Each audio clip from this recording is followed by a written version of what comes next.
The radar screens lit up like Christmas morning, but this wasn't a celebration. 2,000 miles from the Venezuelan coast, in the pristine waters of the Caribbean Sea, the USS George Washington, 97,000 tons of American naval supremacy, was about to become the target of one of the most audacious military provocations of the 21st century. What happened next would reshape the balance of power in the Western Hemisphere and send shockwaves through military command centers from Caracas to the Pentagon. But to understand how a small South American nation dared to challenge the world's most powerful navy, we must first journey into the mind of a man who believed he could take on giants and win.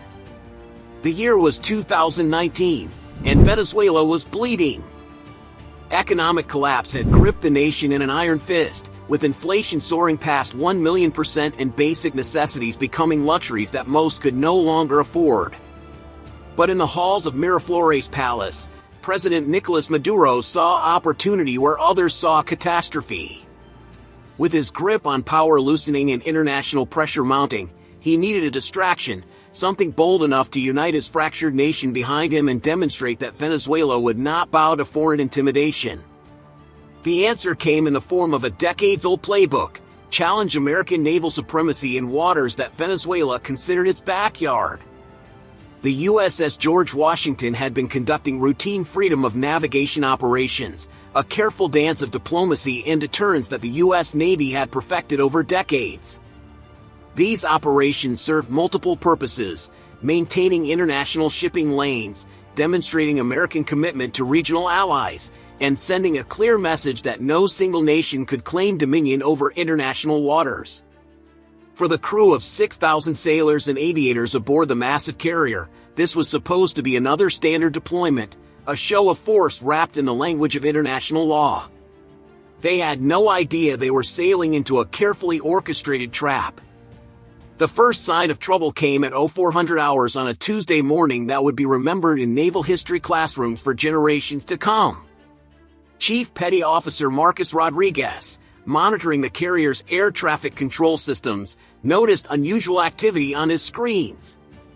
Multiple aircraft signatures were approaching from the southwest, flying in a coordinated formation that suggested military precision rather than commercial traffic. The signatures were moving fast, too fast for cargo planes, too coordinated for coincidence. Within minutes, the carrier's Combat Information Center transformed from a routine monitoring station into a hive of urgent activity as officers scrambled to identify the approaching aircraft and assess their intentions. What Rodriguez and his fellow sailors were witnessing was the culmination of months of Venezuelan military planning. Deep in the bunkers of La Carlota Air Base, Venezuelan Air Force commanders had been developing a strategy they called Operación Tormenta, Operation Storm.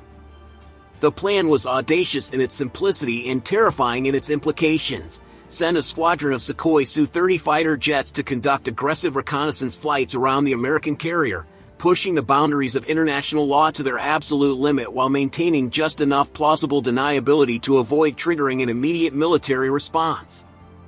The message would be clear: Venezuela would not be intimidated by American naval power, even in international waters. Colonel Rafael Hernandez, the operations commanding officer, understood the risks better than most. A veteran pilot with over 2 decades of experience flying Soviet-era aircraft, he knew that approaching an American carrier battle group was tantamount to poking a sleeping giant with a sharp stick. But orders were orders, and the political pressure from Caracas left no room for hesitation. As he climbed into the cockpit of his Su-30, Hernandez carried with him not just the weight of his aircraft weapon systems, but the hopes and fears of a nation desperate to prove its relevance on the world stage. The Venezuelan formation consisted of 6 Su-30 fighters, each one a technological marvel that represented the pinnacle of Russian aerospace engineering. These weren't the obsolete aircraft that many assumed composed Venezuela's air force. These were modern, multi-role fighters capable of air-to-air and air-to-surface combat, equipped with advanced radar systems and electronic warfare capabilities that could pose a genuine threat to even the most sophisticated naval defenses. As they approached the carrier group's defensive perimeter, each pilot knew they were participating in a high-stakes game of military chicken that could escalate into open conflict with a single wrong move. Aboard the George Washington, Captain Sarah Mitchell faced a decision that would test every aspect of her training and judgment. A 20-year Navy veteran who had commanded the carrier for 18 months, Mitchell understood that her response to this provocation would be scrutinized by everyone from the Joint Chiefs of Staff to international observers watching for signs of American aggression or weakness. Too strong a response could escalate the situation into armed conflict. Too weak a response could encourage further Venezuelan provocations and undermine American credibility throughout the region.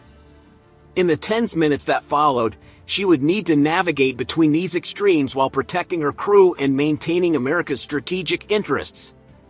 The Venezuelan aircraft approached in a carefully choreographed formation, maintaining just enough distance to avoid triggering the carrier's automated defensive systems while coming close enough to gather detailed intelligence about the ship's capabilities and defensive posture.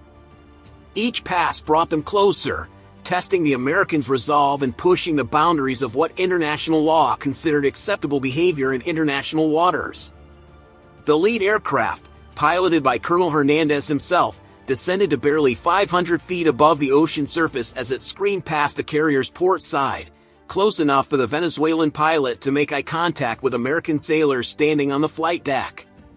What the Venezuelan pilots discovered during their reconnaissance flights would later be described by intelligence analysts as a treasure trove of operational information. The carrier's defensive arrangements, the positioning of escort vessels, the types and numbers of aircraft on deck, all of this data was meticulously recorded by sophisticated sensors aboard the Su-30s and transmitted back to Venezuelan command centers in real time. But perhaps more importantly, the pilots were testing American reaction times and procedures, gathering intelligence that could prove invaluable in any future confrontation between the two nations. Captain Mitchell's response was swift and calculated. Rather than immediately launching interceptor aircraft, which could have been interpreted as an act of aggression, she ordered the carrier's escort vessels to adjust their positions, creating a more defensive formation while simultaneously launching a pair of F/A-18 Super Hornets on what was officially described as a routine training mission. The message was subtle but clear: the Americans were prepared to defend themselves if necessary, but they would not be the first to escalate the situation into active hostilities. This delicate balance between strength and restraint would define the entire encounter. The Venezuelan pilots, emboldened by the apparent American reluctance to directly challenge their presence, began conducting increasingly aggressive maneuvers. One aircraft performed a high-speed pass directly over the carrier's flight deck, while another simulated attack runs on the escort destroyers, diving toward the ships before pulling up at the last possible moment. These were not the actions of pilots conducting routine reconnaissance. These were deliberate provocations designed to test American resolve and demonstrate Venezuelan capability to project power far from their homeland. But the Venezuelans had miscalculated. Unknown to Colonel Hernandez and his fellow pilots, their every movement was being tracked not just by the carrier group's own sensors, but by a network of surveillance assets that stretched from underwater sonar arrays to satellites in geosynchronous orbit. American intelligence agencies were recording every radio transmission, every radar emission, and every tactical decision made by the Venezuelan formation. What the South Americans intended as a demonstration of strength was simultaneously becoming a comprehensive intelligence windfall for their adversaries. The turning point came when one of the Venezuelan aircraft experienced what pilots euphemistically call a mechanical anomaly. The number 3 aircraft in the formation, flown by Captain Luis Morales, began trailing smoke from its port engine as it completed a low pass over the carrier. Suddenly, the careful choreography of military provocation became a genuine emergency as Morales fought to maintain control of his rapidly deteriorating aircraft. In that instant, the rules of engagement shifted from confrontation to humanitarian crisis, and the professional relationship between military aviators transcended national boundaries. Captain Mitchell faced a decision that would define not just her career, but the entire nature of American-Venezuelan relations for years to come. She could order her pilots to maintain their distance and allow the Venezuelan aircraft to handle the emergency on their own, which would be entirely justified given the provocative nature of their mission.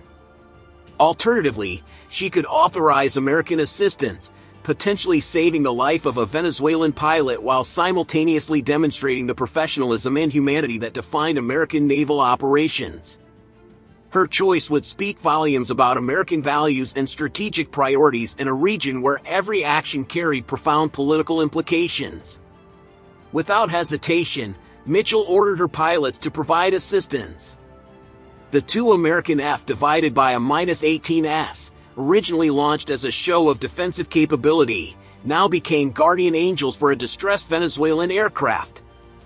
The lead American pilot, Commander Jake Thompson, established radio contact with Captain Morales and began providing navigation assistance toward the nearest suitable landing field while the second Hornet flew protective escort, ensuring that no other aircraft would interfere with the emergency response.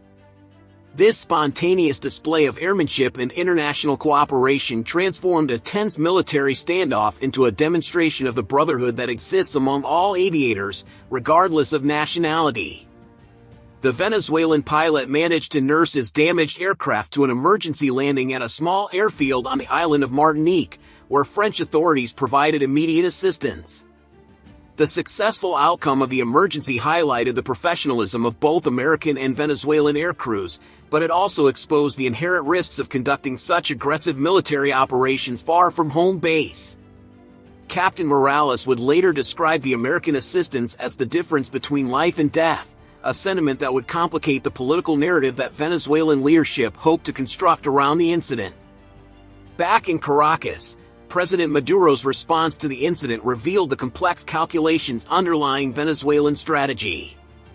Rather than focusing on the near disaster that had befallen one of his pilots, he chose to emphasize the successful completion of the reconnaissance mission and the demonstration of Venezuelan capability to operate far from home waters.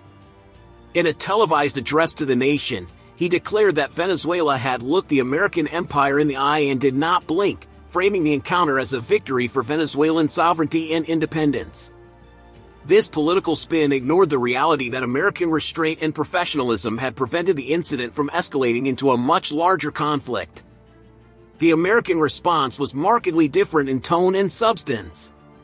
Pentagon officials acknowledged the incident but emphasized the successful humanitarian assistance provided to the distressed Venezuelan pilot, while also making clear that American naval operations in international waters would continue without modification.